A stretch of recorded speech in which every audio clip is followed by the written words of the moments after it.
दोस्तों, यह है अंटार्कटिका।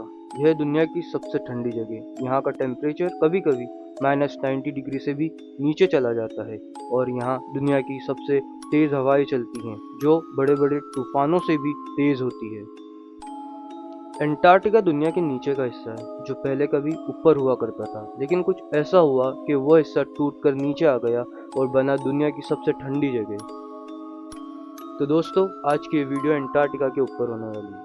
तो आज हम अंटार्कटिका की स्टोरी डिस्कस करेंगे और उसके कुछ सीक्रेट्स के बारे में बात करेंगे। तो मैं हूँ होस्ट और आप देख रहे हैं आपका चैनल इनसाइड जानकारी। तो हम बात करें अंटार्कटिका की, तो हम सबसे पहले ये जान लेते हैं कि अंटार्कटिका आखिर आया कहाँ से और क्यों ये अर्थ के बॉटम में चला गया। तो जैसे कि आप जानते हैं कि अंटार्कटिका दुनिया का सबसे ठंडा कॉन्टिनेंट है, पर स्टार्टिंग से ऐसा नहीं था। आज से 300 मिलियन साल पहले जाएं, यानी डायनासोर्स के भी टाइम से पहले, तो दुनिया में बस एक ही कॉन्टिनेंट था जिसका नाम था पेंजिया। तो पेंजिया एक सुपर कॉन्टिनेंट था जहाँ पे सारी लैंड एक ही जगह थी। अंटार्कटिका भी पेंजिया में ही था, जो कि काफ़ी ग्रीन था। यानी यहाँ बड़े बड़े जंगल हुआ करते थे, अलग अलग तरीके के एनिमल्स और प्लांट थे। तो अब सवाल ये आता है, जो अंटार्कटिका एक ग्रीन था, वो इतना ठंडा कैसे हो गया? यानी जहाँ बड़े बड़े जंगल थे, आज वहाँ इतनी बर्फ़ क्यों है? तो चलिए हम जानते हैं इसके बारे में। आज से 200 मिलियन साल पहले पेंजिया दो कॉन्टिनेंट्स में बढ़ गया, एक लॉरेशिया और एक गोंडवाना। दोनों ही सुपर कॉन्टिनेंट्स थे, जिनके अंदर अलग अलग छोटे छोटे और भी कॉन्टिनेंट्स थे।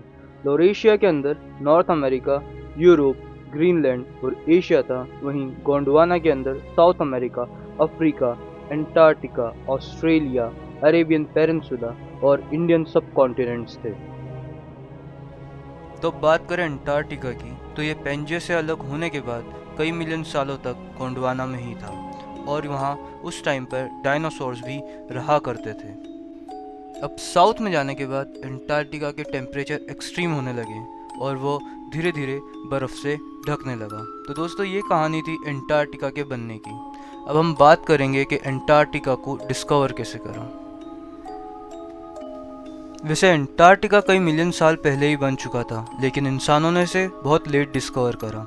जी हाँ, इंसानों ने इसे 200 साल पहले ही डिस्कवर करा, क्योंकि 1610 में गैलीलियो ने दुनिया के बाहर की चीज़ों को देख लिया था। जी हाँ, 1610 में गैलीलियो ने एक टेलीस्कोप बनाया था, जिसने उसने दुनिया के बाहर की चीज़ों को देखा था और उसके 200 सालों बाद ही अंटार्कटिका को डिस्कवर करा गया। हमने दुनिया के बाहर की चीज़ें तो पहले ही देख ली थी, पर हमें यह नहीं पता था कि इसी दुनिया में अंटार्कटिका नाम की कोई जगह भी है। अंटार्कटिका को सबसे पहले देखने वाला व्यक्ति ये था।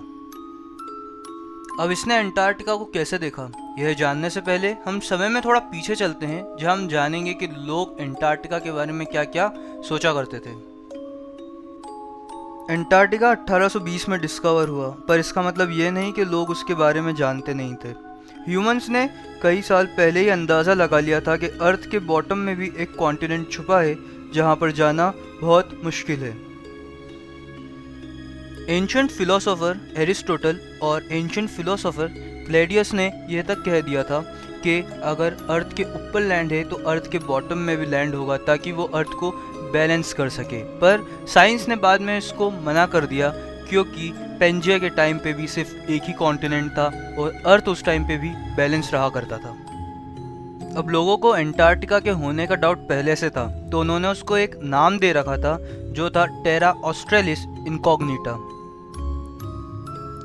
तो टेरा ऑस्ट्रेलिस एक इमेजिनरी कॉन्टिनेंट था, लेकिन सिर्फ 1773 तक, क्योंकि जेम्स कुक नाम का एक व्यक्ति, जो अंटार्कटिक कॉन्टिनेंट का पूरा एक गोल चक्कर लगाता है, लेकिन उसे अंटार्कटिका कॉन्टिनेंट दिखता नहीं है, पर वो क्लेम करता है कि यहाँ पे कंफर्म एक कॉन्टिनेंट छुपा हुआ है, जहाँ पे जाना बहुत ही मुश्किल है।